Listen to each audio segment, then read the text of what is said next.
When you search for potential stock buys, do you focus on growth, value, or dividends?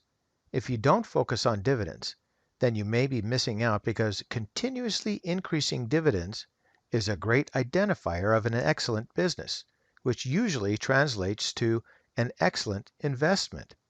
And according to Brian Hunt, Investor Place CEO, looking back at nearly 40 years of performance data, there's a clear pattern of which stocks can deliver big returns.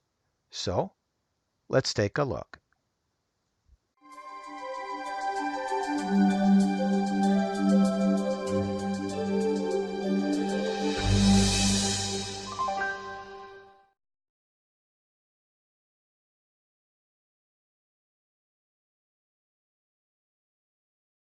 When you think of a great stock, one of the great companies that may come to mind is Coke. Sugar, water, or not, Coke is a great company and is identified by a great business with huge advantage over its competitors.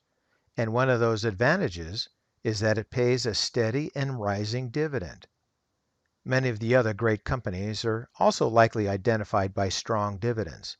According to a study by the investment research firm Ned Davis Research, shows why investors should focus on companies with strong dividends. Let me be clear. Understanding this data can make you rich. But if you don't understand the concept, it can cost you years of wasted effort and wasted money. In the study as indicated by this chart, Ned Davis Research analyzed the stock returns of 4 types of stocks within the S&P 500 index from 1972 to 2016.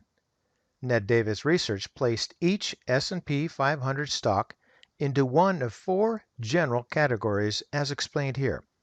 In category number 1, they placed companies that were reducing or eliminating their dividend payments.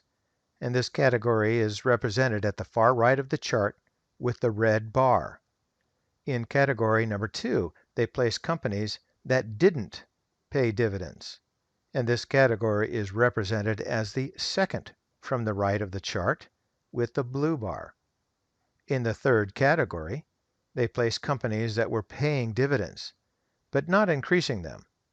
And this category is represented as the second from the left of the chart with the green bar.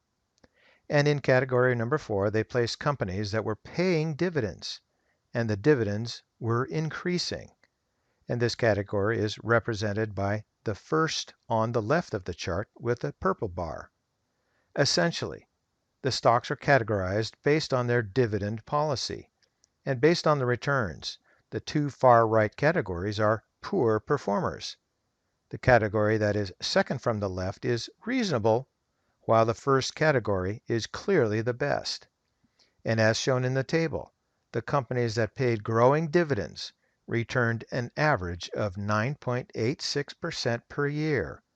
Companies that were paying dividends but not increasing them returned an average of 7.33% per year. Companies that did not pay dividends returned an average of 2.46% per year. And lastly, the companies that were cutting or eliminating their dividends returned negative 0.47% per year. The conclusion should be simple. Companies that are good at paying dividends to shareholders clearly perform better than companies that don't. Continuously rising dividends are a great indication of corporate and business excellence. This translates directly into big stock returns. Now, someone out there is going to say that if one only buys stocks that pays dividends, won't I miss out on big growth stock winners that invest their profits into growing the business? And the answer is absolutely yes. You will miss out on the next Amazon, Google, or Facebook. However, for each of these winners, there are thousands of growth stock losers littering the stock market path. On the flip side, it's much, much more likely the average investor will be able to consistently find successful companies that sell boring products and pay ever increasing dividends and get rich. So, if you're interested in building long-term wealth, perhaps consider this strategy. And for today, that's ChewDog Charts. Thank you.